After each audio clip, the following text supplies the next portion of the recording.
오늘 사무엘상 14장 본문 가지고 반응이라는 제목으로 말씀을 듣도록 하겠습니다. 우리 한번 먼저 크게 따라해요. 실력보다 태도가 중요합니다. 태도가 중요합니다. 아멘. 과거에는 운동선수 실력만 있으면 다 됐거든요. 근데 지금은 그렇지 않습니다. 인성 좋아야 되고요. 팀과 동료를 대하는 자세를 먼저 보게 됩니다. 우리가 축구선수 손흥민 아시죠? 다들 좋아하는데 그가 실력도 뛰어나지만 인성과 태도가 훌륭하기 때문에 사람들이 손흥민 선수를 좋아합니다. 오늘 태도의 말씀을 듣는다고 했는데 지난 2시간 하나님의 부르심이라고 하는 제목으로 말씀을 드리면서 따라요. 하나님은 우리를 부르시는 하나님. 우리를 부르시는 하나님. 아멘. 하나님은 우리를 부르시는 하나님이신데 그 부르심 앞에 우리가 어떤 태도, 어떤 반응을 보일 것이냐. 오늘 사울의 모습을 통해서 한번 점검해 보려고 합니다. 자, 지금 사무엘서를 보고 계시는데요. 사무엘서는 역사서입니다. 우리가 보통 역사하면 언제 어디서 무슨 일이 있었다 이것을 사건을 중심으로 기록하는 것을 역사책이라고 이야기를 합니다. 그러나 성경은 조금 결이 달라요. 물론 성경도 사건을 기록하지만 그보다 성경은 그 사건이 가지고 있는 의미에 집중을 합니다. 그래서 성경이 추구하는 의미는 딱 한 가지예요. 그 사건이 우리의 구원과 어떤 관계가 있느냐 이 관점으로 해석을 합니다. 다시 말하면 그 사건이 우리에게 영적인 유익함을 줬느냐 아니면 그렇지 않느냐 이 관점으로 역사를 바라보는 거예요. 이런 관점을 가리켜서 어려운 말로 구속사적인 관점이라고 이야기를 합니다. 따라서 구속사적인 관점. 구속사적인 관점.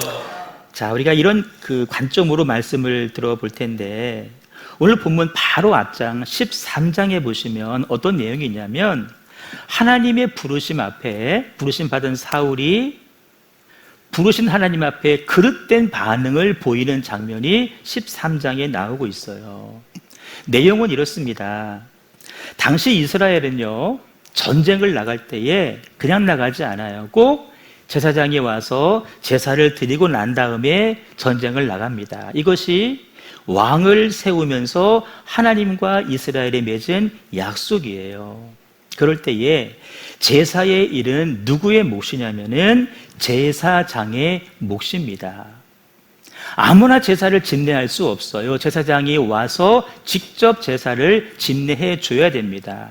그러니까 사무엘이 와야 되는 거예요. 그런데 웬일인지요? 사무엘이 예전보다 늦게 오는 거예요. 그 사이 군인들은 마음이 나누어집니다. 군인으로 왔던 사람들이 집으로 돌아가 버립니다. 민심이 요동칩니다. 그러니 왕인 사울의 마음은 얼마나 초조하겠습니까? 그래서 사울이 이렇게 말합니다. 번제와 화목제를 가지고 와라. 무슨 말이에요? 자기가 직접 하겠다라는 것입니다. 아까 그랬죠? 제사는 아무나 하는 게 아니에요. 왕도 할 수 없어요. 왕을 세워줄 때 엄연하게 임무 역할이 분리가 되었는데 사울은 자기가 왕이라고 자기가 하겠다는 거예요. 이건 여러분 단순한 실수가 아닙니다. 하나님 보실 때에 아주 심각한 잘못입니다. 마치요 아담이 선악과를 따먹지 말라는 말씀을 어긴 것과 똑같은 실수를 오늘 사울이 하고 있는 것입니다. 중요한 것은 이 사울의 이런 행동 가운데에서 우리는 그의 마음을 엿봐야 됩니다. 사울이 왜 그런 행동을 했을까 분명히 알 텐데 왜 그랬을까요? 이미 사울은 왕이 돼버린 겁니다. 내가 왕인데 뭘? 왕인 내가 그까짓 것 좀 하면 어때? 이미 자기가 왕이 돼버린 거예요. 지난주일 말씀 기억하실 겁니다. 기름 부어 왕으로 세우기 이전에 하나님은 사무엘을 통해서 경고하셨고 역할도 규정해 주셨습니다. 사울아, 너 기름 부어 왕으로 세웠다고 해서 네가 진짜 왕 아니야. 사람들이 너를 왕이라고 부른다고 하지만 너 진짜 왕 아니야. 이스라엘의 왕은 오직 하나님 한 분이셔. 아멘. 이걸 분명히 말씀해주고 또 경고해 줬는데 사울이 어느새 다 잊어버리고 그만 그 왕관의 무게에 무너지고 말았다라는 것입니다. 티핑 포인트란 말 들어보셨나요? 터닝 포인트 말고 티핑 포인트라는 말이 있는데요. 경영학에서 쓰는 이론입니다. 이런 거예요. 어떤 흐름이, 평범했던 흐름이 급속하게 바뀌는 지점을 티핑 포인트라고 이야기를 해요. 예를 들면 한 회사가 있는데요. 진짜 평범한 회사입니다. 매출도 늘 그래요. 늘어나지도 않고 줄지도 않고 늘 그 상태이고 또 뭐 주식회사라면 주가도 늘 그 정도거든요. 그런데 어느 순간 어느 지점에서 매출이 갑자기 늘어나고 주가가 갑자기 올라가는 그 지점이 있을 거예요. 그것을 티핑 포인트라고 이야기를 합니다. 근데 여러분, 이 티핑 포인트는요, 긍정의 의미로도 있지만 부정의 의미로도 쓰일 수 있어요. 다시 말해서 갑자기 매출이 올라가면 그건 긍정의 의미예요. 반대로 매출이 줄어들면 그것은 부정의 의미인데 중요한 사실은 뭐냐면 이런 일들이 뭐 위로 올라가고 아래로 내려가고 이런 변화들이 우리가 볼 때는 어느 날 갑자기 일어난 것처럼 보일지 모르지만 그렇지 않다라는 거예요. 위로 올라갈 만한 꾸준한 반응과 태도가 차곡차곡 쌓여온 결과로 그 지점에서 그 순간 올라가게 됐다는 거예요. 반대로 내려갈 만한 올바르지 않은 태도가 차곡차곡 쌓인 거예요. 그것이 어떤 임계점에 다다랐을 때 그 순간 그 지점에서 한 번에 무너지게 된다는 것입니다.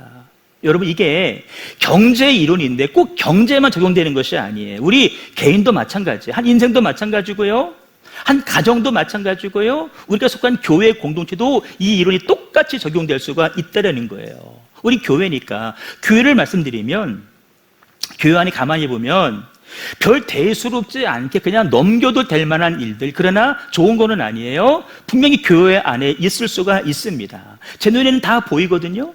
근데 그것을 이 정도면 뭐 괜찮지, 남들 다 아는데 방치해 두면 그것이 마일리지 쌓이는 것처럼 차곡차곡 쌓이게 돼요. 그것이 어느 순간 되면 그것 때문에 교회 공동체가 와르르 무너지게 된다는 것입니다. 저희 교회가 뭐 무너지지는 않았지만 제가 몇 해 전에 이걸 한번 경험한 적이 있어요. 저는 그 경험 때문에 제가 제 눈에 보일 때 제가 지나치다 싶을 정도로, 물론 우리 교회 성도들 너무 잘합니다. 아까도 오늘 얘기하는데 우리 교회 너무 훌륭하대요. 너무 잘하대요. 맞아요. 맞지만 여러분, 간혹 좋지 않은 모습들이 보일 때가 있다는 거예요. 그것을 그냥 방치하고 차곡차곡 쌓아두면 언젠가는 그것 때문에 교회가 흔들리고 무너지게 돼요. 그래서 제가 제 눈에 보일 때마다 기민하게, 예민하게 반응하는 겁니다. 종종 그렇죠. 여러분, 사람과의 관계, 성도의 관계 말씀드리지만 여러분, 우리가 교회 안에서 만났잖아요. 친한 사람이 있어요. 아무리 가까워도 우리가 서로 말을 놓으시면 안 돼요. 따라해요. 반말하지 말자. 반말하지 말자. 너무 허물 없어지면 안 된다라는 거예요. 우리 교회 안에는 하나님이 주신 거룩한 직분이 있거든요. 그 직분을 불러야 되는데 직분 안 불러요. 아무개하고 이름을 불러요. 제가 정상호 원사님한테 어이 정상호 불러보세요. 무슨 이상하잖아요. 이동준 일로 와봐. 이상하잖아요. 이동준 권사님, 정상호 권사님 얼마나 보기 좋아요. 이름 부르는 거 아니에요. 사적인 모임이 여러분 너무 잦으면 안 돼요. 물론 만나서 식사할 수도 있고 차 마실 수 있지만 그것이 여러분 횟수가 깊어지면, 많아지면 안 돼요. 지켜야 할 선이 분명히 교회 안에는 있는데 이것을 한 번, 두 번 넘다 보면은 그것 때문에 여러분 교회에 이상한 사적인 모임이 생기고 파당이 생기고 그 모임에 들어가지 못하는 또 다른 사람은 괜히 부럽기도 하고 그래서 벽이 생기는 거예요. 여러분, 부부지간도 보세요. 때로는 뭐 다툴 때 있잖아요. 아무리 다투도 여러분 절대 넘지 말아야 될 선이 있습니다. 아무리 우리가 때로는 험한 말 나올 수 있어도 절대 해서는 안 되는 말이 있어요. 뭔지 아세요? 우리 헤어져. 계진아, 누나한테 우리 헤어져. 농담으로 한번 해봐. 그냥 날아간다. 나도 원하던 바야. 나 좋다고 따라온 사람 많어. 여러분, 넘지 말아야 될 선이 있다는 거예요. 잘 지키셔야 돼요. 여러분, 목회자와 성도 간의 관계도 마찬가지입니다. 여러분, 교회에서 어느 교회처럼 목사님이 막 권위를 막 내세우고요, 딱 맨날 무게를 잡고 제가 성경을 들어도 맨날 그냥 딱 들고 막 이로 다니고서 내가 머리에 기름 쫙 바르고요.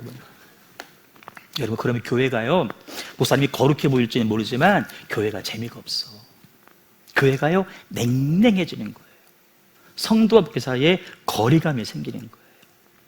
여러분, 그래서 저는 교회를 따뜻하게, 편안하게, 그래서 다가가거든요. 편하게 해줘요. 애를 많이 써요. 여러분, 그런다고 해서 제가 여러분들이 그 선을 어기면 어떻게 될까? 안 되는 겁니다. 그게 쌓이면 여러분, 교회 안에 질서가 무너지게 되고요, 이 목사의 권위는 추락하는 거예요. 그러면 여러분 귀에는 목사가 하는 설교가 절대 들리지 않게 될 거예요. 선이 있다. 자, 우리는 사울의 결론을 알아요. 그렇게 탁월하고 그렇게 출중해서 이스라엘 초대 왕으로 세워졌건만 하나님은 그를 왕으로 세운 걸 후회하십니다. 결국 그 사울을 어떻게 하죠? 내려요. 대신에 하나님만을 높인 다윗을 그 자리에 앉히는 겁니다. 생각해 볼 것은, 아니 도대체 사울이 어떻게 했길래 하나님이 후회하시고 그를 내리셨을까? 사울이 쌓아온 좋지 않은 행위, 좋지 않은 마일리지입니다. 첫째, 예배 가운데 임하는 하나님의 영광을 사울은 가볍게 취급을 했다는 것입니다. 앞에서 우리는 사무엘이 오기 전에 자기가 직접 제사하는 사울의 모습을 보면서, 야, 저거 왕 됐구나, 왕 됐어. 자기가 왕이라고 하는 하나님 말고 벌써 이미 도취감 속에 빠져 있는 거예요. 그게 무슨 말이냐면은 하나님의 영광을 그 사울이 가볍게 취급하기 시작했다는 거예요. 이 말은 꼭 기억하세요. 영광이라는 말이 히브리어로 카보드라고 하는 단어인데요, 의미가 뭔지 아세요? 무겁다예요. 무겁다. 하나님의 영광은 여러분 가벼운 게 아닙니다. 하나님의 영광은 무거운 것입니다. 하나님의 영광, 하나님 이름이 주시는 무게는 정말 무거운 거예요. 그 무거움을 우리가 인정하고 하나님을 대할 때, 말씀을 받을 때 여러분 무게감을 가지고 말씀을 받으셔야 돼요. 근데 사울은 그것을 반대로 취급했다는 거예요. 내가 하면 어때 뭐. 또 하나 증거 보여드릴까요? 18절 말씀 읽어봐요. 시작. 사울이 아하야에게 이르되 하나님의 궤를 이리로 가져오라 하니 그때 하나님의 궤가 이스라엘 자손과 함께 있음이니라. 아멘. 하나님의 궤를 이리로 가져오라는 거예요. 하나님의 궤를 가져오래. 아니, 아히야 제사장이 있어요. 좀 전에는 사무엘이 없어서라고 쳐. 지금 제사장이 있는데 법궤를 가져오라는 거예요. 여러분, 하나님의 궤는 움직이는 게 아닙니다. 사람이 하나님 앞에 나가서 예배하는 게 맞는 거지, 하나님 보고 일로 와, 예배가 아니에요. 물론 여러분, 목사님 저희 집에 신방 한번 와주세요. 제가 당연히 가죠. 근데 목사님 언제 올 거요? 나 이번 주 교회 더워서 가기 싫은데 목사님 와서 예배 드려줘. 여러분, 우스갯소리지만 지금 사울이 그러고 있더라는 거예요. 하나님의 귀를 가져오라는 거예요. 하나님 보고 오라는 거예요. 여전히 누가 중심이에요? 자기가 중심된 거예요. 자기가 왕 되었어. 말씀드린 것처럼 하나님이 대리자로 세우신 주의 종을 대하는 마음도 여러분 동일하셔야 됩니다. 오해하시면 안 되는 게, 저의 인격 때문에 제가 뻔뻔하게 이렇게 말하는 게 아니에요. 여러분, 인격이 기준이라고 하면은 저는 분명 자격이 없어요. 왜 그렇게 말씀드리냐? 그것이 여러분을 지키는 길이기 때문에 그래요. 여러분 위해서 하는 소리예요. 소리. 제가 23살 때인가 4살 때인가 군대 갔다 와가지고 제 모교에서 제가 처음으로 교육전사 사역을 시작을 했어요. 여기 부모님 계시지만 이름 되면 아실 거예요. 여름 성경학교 뭐 아동부만 150명, 200명 뭐 성경학교를 하는데요. 그 개회 예배를 드리고 담임 목사님이 마지막에 축도를 하기로 하셨어요. 일정상. 그런데 담임 목사님이 신방 가셨다가 좀 늦으신 거예요. 그럴 때 교육부장님인 이름 기억나는지 모르지만 김기청 장로님 아시죠? 그분이 교육부장님이었어요. 그럴 때 내가 들었어. 생생히 들었어.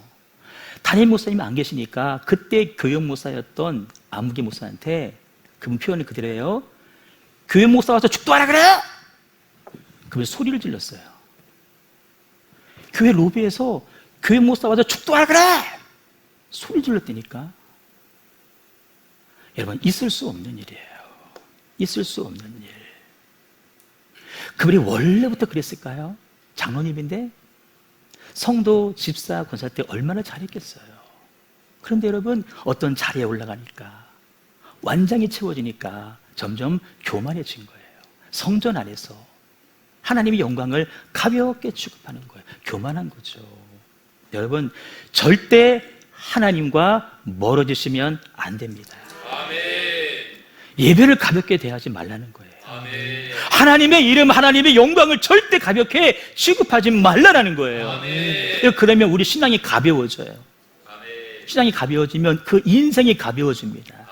하나님은 그런 인생 가볍게 취급합니다. 그런 인생 인생에 바람만 불어도 날아가는 거예요. 아도나이란 말 들어보셨죠? 이스라엘 나라가 망해서 포로로 잡혀갔습니다. 생각해 보는 거예요. 우리가 왜 망했나 봤더니 하나님을 우리가 너무 가볍게 대한 거예요.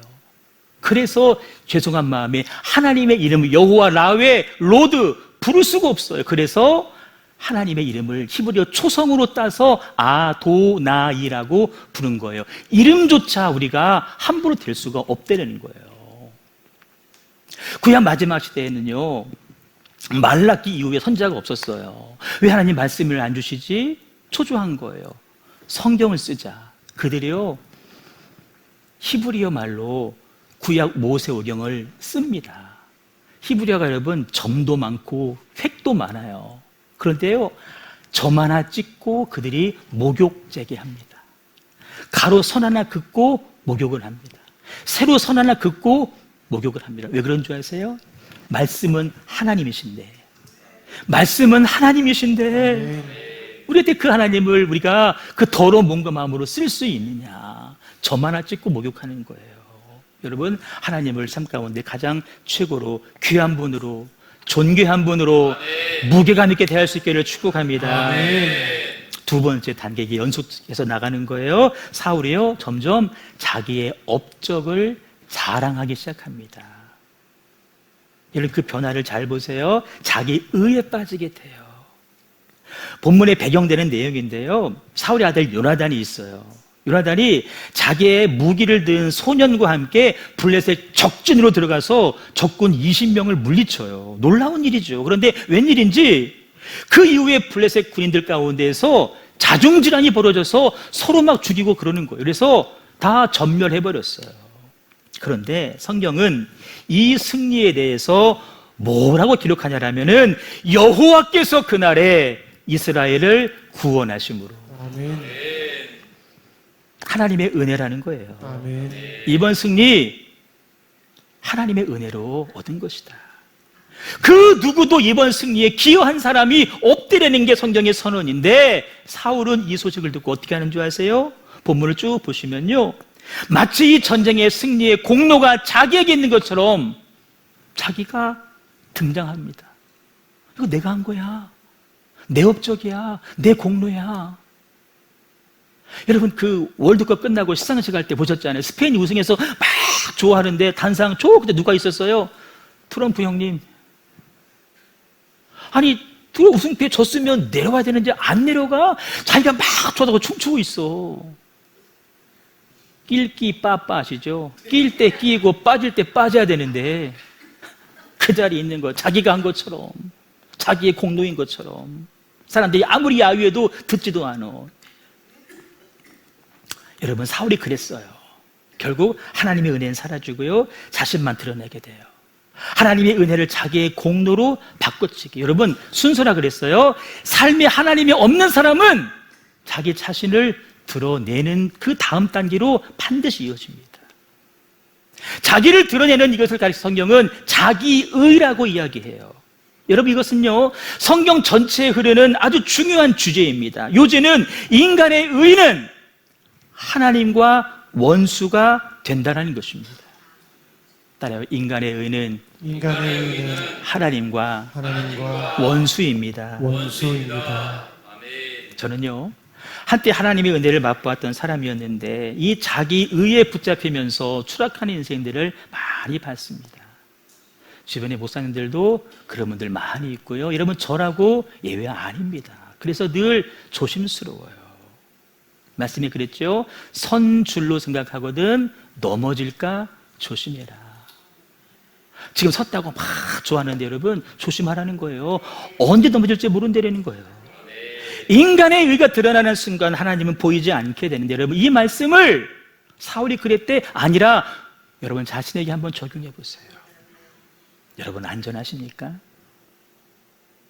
함께 이룬 일에, 다른 사람이 이룬 일에 대해서, 하나님 하신 일에 대해서 여러분의 의를 드러내고 계시지는 않습니까? 돌아보시는 거예요. 세 번째, 자기 의에 붙잡힌 사울은 결국에는요, 주변 사람들에게, 오늘 본문이에요, 과도한 명령을 내리기 시작합니다. 어떤 명령이냐면 지금 전쟁 앞둔 군사들에게요, 금식해라, 밥을 먹지 말아라 라고 명령을 내리면서 혹시 먹는 사람은 저주를 받을 거라고 아주 독설을 퍼붓고 있습니다. 여러분, 사울이 금식 말하니까 신앙적인 용어처럼 들리시나요? 그렇지 않습니다. 왕권에 대한 집착에서 나온 아주 과도한, 해서는 안 되는 명령을 지금 사울이 내리고 있는 거예요. 전쟁 앞둔 군사들에게 먹지 말라는 거예요. 여러분, 웃어야 돼요. 여러분들 한 끼라도 안 드시면 손이 막 떨리시죠? 격하게 인정하잖아요. 우리 막 눈이 붙들어 막 고기 거먹고 막 그러잖아요. 그런 여러분들에게 저는 아울렛에 가면서, 여러분들, 아울렛은 영적인 전쟁이기 때문에 우린 지금부터 금식합니다. 그 어떤 간식도 먹지 마세요. 옥수수 먹지 마세요. 밥도 먹지 마세요. 수박도 먹지 마세요. 해봤다 칩시다. 여러분들이 제 말을 듣지도 않겠지만 그 명령을 제가 해서도 안 되는 명령 아니겠어요? 왜?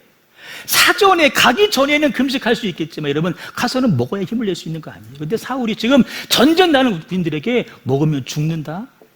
금식이란 말을 써가면서, 신앙적인 용어를 써가면서 지금 과도한 명령을 내리고 있다는 거예요. 여러분, 저는 사실 이 말씀을 굉장히 깊이 묵상했어요. 이 말씀이 저에게 큰 울림을 줬어요. 자기 의에 취한 사람은 충동과 말씀 사이에 서게 된다는 말이 있어요. 다시, 자기 의에 빠진 사람들은요, 이 안에 충동, 육신의 생각이에요, 욕심이에요, 이 충동과 말씀, 하나님 그 사이에 서게 돼요. 다시 말해서 분명히 충동, 내 욕심인데 그것을 하나님 말씀의 권위에 기대어서 마치 거룩한 것처럼 명령한다는 거예요. 저 같은 목사들이 흔히 하는 실수입니다. 교회 부흥을 막 말해요. 부흥해야 된다라고. 근데 여러분, 알고 봤더니 그가 말하는 부흥은 교회 숫자 늘려서 외적으로 드러내려고, 자기 과시하려고, 더 누리려고, 그런 목적으로 부흥을 말하는 거예요. 하나님의 뜻과는 아무 상관이 없는, 자기 욕심을 하나님의 뜻에 기대어서 강요하는 그 단계까지 지금 서서히 지금 나아가고 있다는 거예요, 사울이. 우리 예외일까요? 그렇지 않아요. 이런 일이 있어요. 지도자가 손으로 뭔가를 다 가르쳐요. 그래서 성도들이 다 거기를 봐요. 여기 한번 해보세요. 다 가르쳤어, 이렇게. 자, 그 다음에 이쪽. 다 봐보세요. 그 다음에 저쪽. 내가 말 한마디 안 하고 손가락만 움직여도 사람들 다 이렇게 움직이잖아. 이걸 보면서 이 안에서 묘한 쾌락을 느끼는 거예요. 만족감을 느끼는 거예요. 아, 내가 손가락만 같은 사람들이 움직이는구나. 여러분, 이거에 한번 맞들이면요, 그 사람은 절대 그거 못 놓습니다. 그래서 뭐가 되는 줄 아세요? 독재자가 되는 거예요. 내가 시킨 대로 다 움직이잖아요. 서서히, 한 번에 가는 거 아니에요. 서서히 가는 거예요. 자기 의에 빠진 사람이 뭐 권력이 주어지고 지도자가 되면 엉뚱한 명령 내리고 나라도 말아먹는 거예요. 명분도 없는 전쟁 막 해대는 거예요. 그런 사람이 여러분, 뭐 저같이 목사가 돼보세요. 성도 동원해서 이상한 행동하는 거예요. 이상한 행동.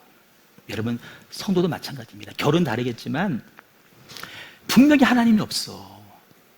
내 만족이야. 자기 만족을 위한 건데 봉사라고 하는 이름으로 해요. 하나님 사랑 없어. 봉사하면 영혼의 만족이 있잖아요. 내 안에 마음에. 그 내 만족을 위해서 교회에서 주의 일이라고 하는 이름을 가지고 하지만 실제는 누구 만족이에요? 자기 만족이에요. 흐름을 보세요. 이후에 사울이 어떻게 되죠? 분노와 죽음의 언어에 휩싸이게 됩니다. 골리앗을 다윗이 무찌르고 돌아왔거든요. 사울이, 백성들이 다윗을 막 높여요. 그랬더니 사울이 그래 보더니 그때부터 질투 맞습니다. 사울이 그 말에 불쾌하여 시비 노하여 이르되, 저 다윗이 이제 할 일은 나 쫓아내고 나라를 빼앗는 일밖에 없겠구나. 그때부터 모든 생각, 모든 관심이 다 어떻게 하면 다윗 죽일까? 어떻게 하면 죽일까? 거기에 다 자기 삶을 빼앗기는 거예요. 심지어요, 다윗하고 아들 요나단하고 친해요. 요나단이 다윗을 도와줬단 말이에요. 자기 아들한테는 이렇게 말합니다. 폐역무도한 계집의 소생아. 자기 아들한테까지 이렇게 말하는 거예요. 자기 아들한테까지. 이상한 사울이 보인 잘못된 반응입니다. 여러분, 이런 반응이요, 하나 생기고 그 위에 쌓고 쌓은 거예요. 차근차근 간 거예요. 그러다가 사울 한 방에 무너지게 됐다는 것이죠. 자, 그러면 이제 다 왔어요. 하나님의 부르심 앞에 우리가 보여야 될 긍정적인 좋은 반응은 뭘까? 이걸 잘 받을 이유는 뭐냐면, 이거 한 사람 사울의 개인의 어떤 반응처럼 보일지 모르지만 이 사울의 반응이 이스라엘 민족 전체에 영향을 끼쳤다는 거예요. 그 관점으로 보세요. 우리가 하나님의 부르심 받았잖아요. 우리 한 사람 한 사람의 반응이 나를 떠나서 여러분의 가정, 속한 교회 공동체까지 세울 수도 있고 반대로 무너뜨리는데 일조할 수도 있다는 거예요. 자, 뭐 해야 되느냐? 첫째는 깨어있는 소수가 되셔야 됩니다. 깨어있는 소수, 창조적인 소수자가 되셔야 돼요. 여러분, 파레토의 법칙 아시죠? 소위 2대 8의 법칙. 전체가 열이면 열이 다 움직이지 않아요. 20%만 움직이면 80%는 따라오게 돼 있어요. 아니, 20%도 많아. 사실은 한 10%만 열심히 움직이면 나머지 다 따라와. 이게 파레토의 원리거든요. 공동체를 움직이는 건 다수가 아니라 헌신된 20%예요. 훈련된 20%가 공동체 전체를 이끌어가는 거예요. 여러분, 시대에 따라요, 유행이 돌고 돕니다. 요즘이요, 애들 책가방 한번 보세요. 다 매달려 있는데요, 가방에 키링, 키링, 인형이 다 매달려 있어요. 어떤 아이는 이 조그마한 카드 지갑에도 그 카드 지갑만한 인형이 매달려 있더라고. 어떤 사람 봤을 때는 이 크로스백인데 가방은 이만해. 근데 여기에 인형이 한 20개 매달려 있어. 20개는.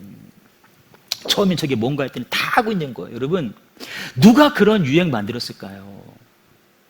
적극적인 몇 사람들이 처음에 하고 다니는 거예요. 하고 다니게 한 거예요. 상업적으로. 그 몇 사람들이 하니까 다 따라하는 거예요. 다 따라하는 거예요. 기억하세요. 헌신된 소수, 충성된 소수 20%의 사람이 전체를 변화시킵니다. 그럼 나는 어디에 들어가야 될까? 헌신하는 20%의 성도가 여러분 온 교회로 하여금 다 헌신하는 교회로 만들어 간다는 거예요.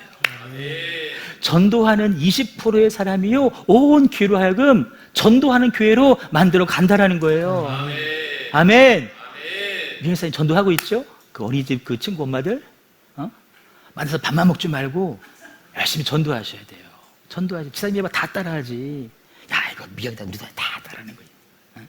기도하는 20% 정도만 있으면 여러분 전 교인 다 기도하게 됩니다.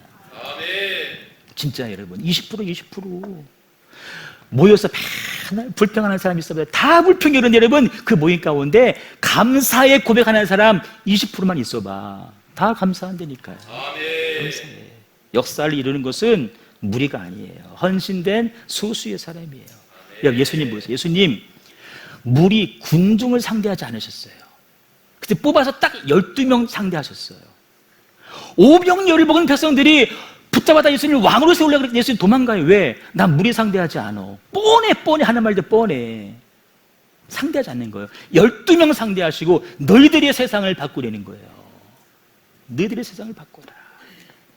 간혹 보면 뭐 선교회를 짜주고 셀을 짤 때마다 이런 말들 하셔요. 우리 선교회는 너무 사람이 적다고. 저 아래에서 저 사람들이 올라와서 우리가 좀 사람이 돼야 좀 회비도 좀 거치고 좀 뭐 이렇게 어디 뭐 야외도 갈 때 뭐 좀 가는 것 같고 막 이렇게 뽀대가 나는데 맨날 우리는 세 사람 될 사람이라고 그런 말씀들을 항상 하셔요. 여러분 적은 수가 모이지만 헌신된 마음으로 나아갈 때에 교회 전체의 영적인 분위기를 창출할 수 있다니까요. 없다고 불평하지 말고 그 사람들 똘똘 뭉쳐봐. 아멘. 똘똘 뭉쳐보죠. 오늘 본문에 이스라엘이 지금 그러니까 전쟁을 하고 있는데요. 이스라엘 전체가 다 달라붙어 싸운 게 아니에요. 맨 처음에는 요나단의 무기를 든 소년 이 둘이 참전했다니까.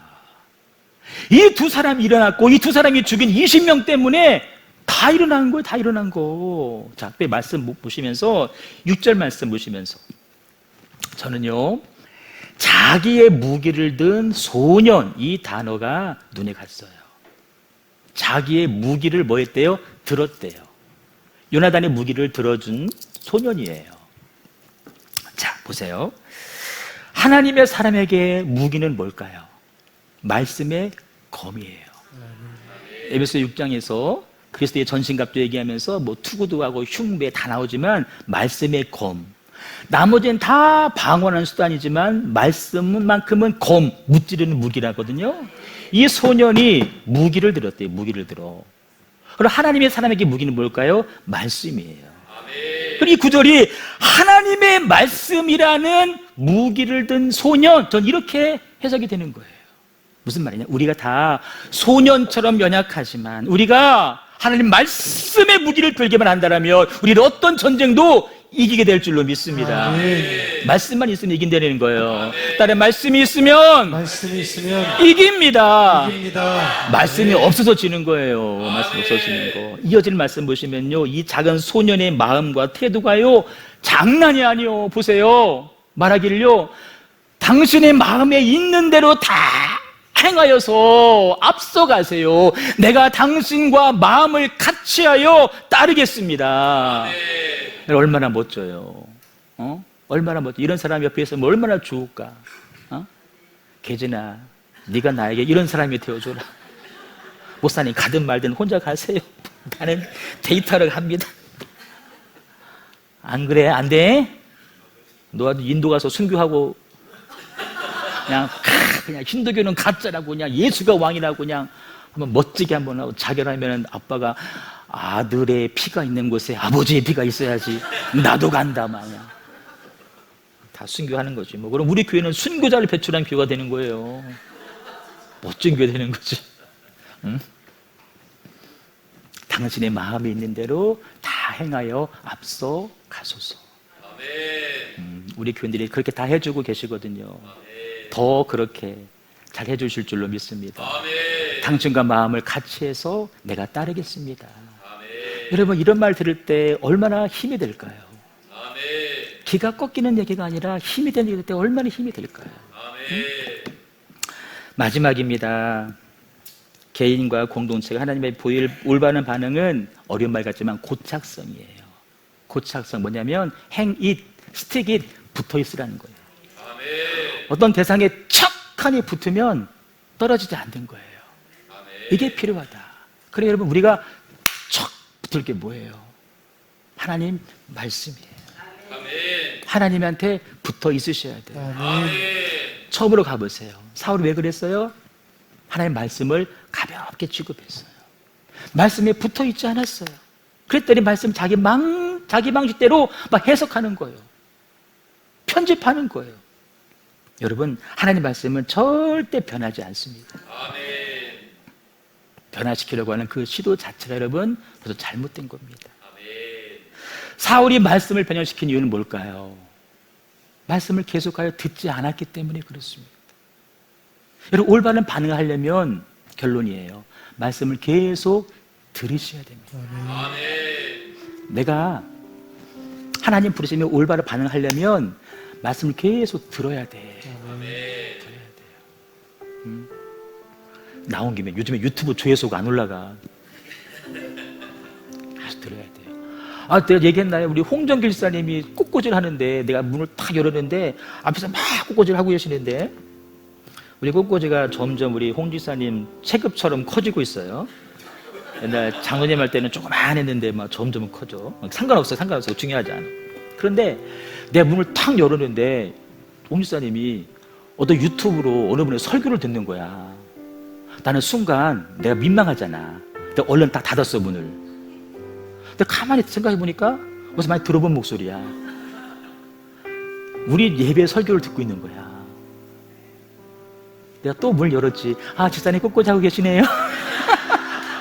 안 더워요? 에어컨 켜드릴까요? 이미 켰어 벌써. 더 세게만 켜두고 싶은 마음이 막 불같이 일러. 한 번 들었지만 또 듣는 거예요. 또 듣는 거예요.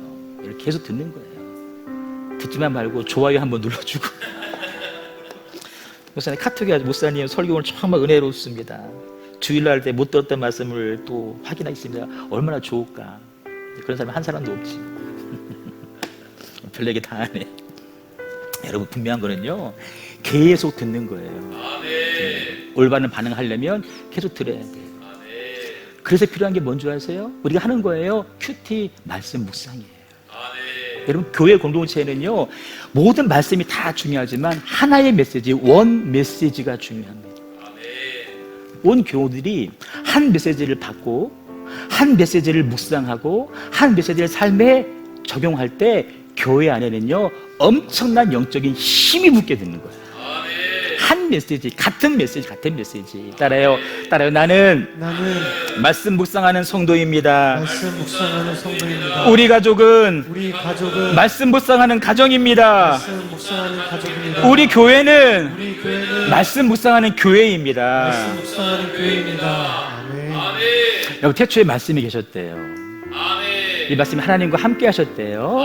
이 말씀이 곧 하나님이시래요. 말씀은 하나님이시기 때문에 여러분 말씀 자체로 힘인 줄로 믿습니다. 말씀 자체가 힘인데 이 말씀을 온 교우들이 함께 묵상해 보세요. 거기에 얼마나 큰 힘이 붙겠어요. 여러분 1000명이 모여있는 교회 딱 칩시다. 근데 다 제각각이에요. 주일날 말씀 아무도 기억하지 못해요. 여러분 그런 교회 의미 없습니다. 100명이 모여도 여러분 동일한 말씀을 받고 동일한 말씀을 묵상하는 교회가 영적으로 더 큰 힘이 있는 줄로 믿습니다. 더 위대한 일을 할 수 있다는 거예요. 여러분 훈련받지 않은 아군이 제일 위험해요. 말씀 묵상하지 않는 리더가 가장 위험해요.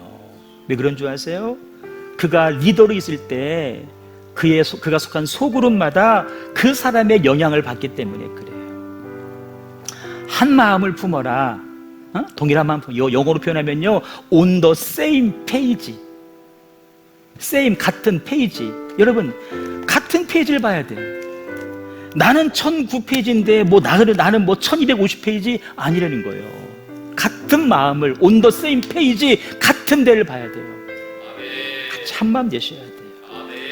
아까 사울이 정말 충동적인 명령을 내렸거든요. 해서는 안 되는 명령 내렸어요. 누구도 말 못해. 그 잘못된 걸 말 못해요. 말 못해. 그런데 아들 요나단은 뭐라고 하는 줄 아세요? 내 아버지께서 이 땅을 곤란하게 하셨도다. 여러분, 아무리 아들이어도 아버지가 이런 말 못해요. 죽어요. 근데 요나단은 자신 있게 말해요. 내 아버지가 이 땅을 곤란하게 만들었구나.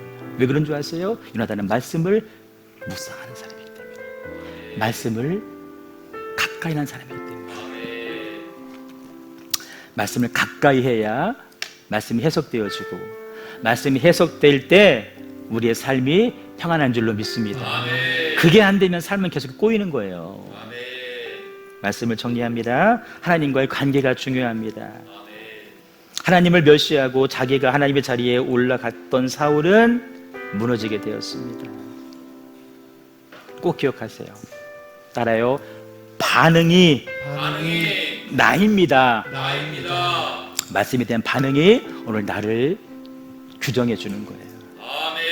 바른 태도가 오늘뿐만 아니라 미래, 아니 영혼을 결정함을 기억하시고, 하나님 말씀하실 때 여러분 듣지만 마시고 잘 반응할 수 있기를 주님의 이름으로 축복합니다. 우리 찬양하겠습니다.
순종하며